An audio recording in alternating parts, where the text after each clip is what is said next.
hapa kidogo mtanivumilia. Amani, hapa kidogo kwenye hadithi mtanivumilia.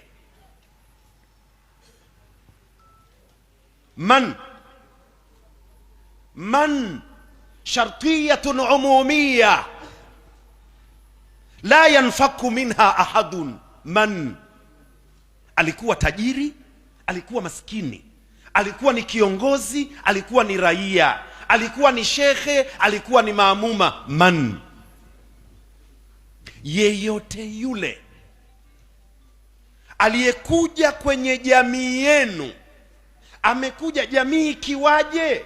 Wa amrukum, jumla halia hiyo, hali ya kuwa mfumo wenu, mazingira yenu, jamii yenu iko chini ya kiongozi mmoja, mwaelewana, mumeshikana chini ya kiongozi mmoja. Ujio wake umekujaje? Yuridu an yashuka asakum,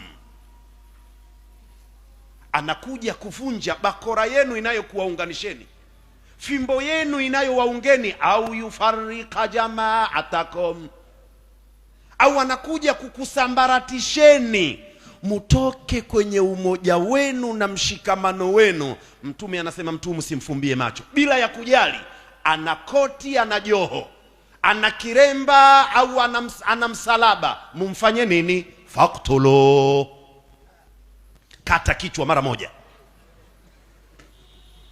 muweni.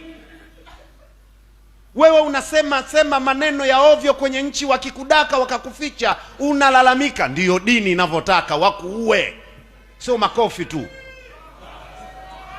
Huwezi kuchafua amani watu wakuache. Dini inatakiwa ukatwe kichwa bila ya kujali shehe, maamuma, wali ama askofu. Katwa kichwa, ndiyo dini, kwa kulinda nini?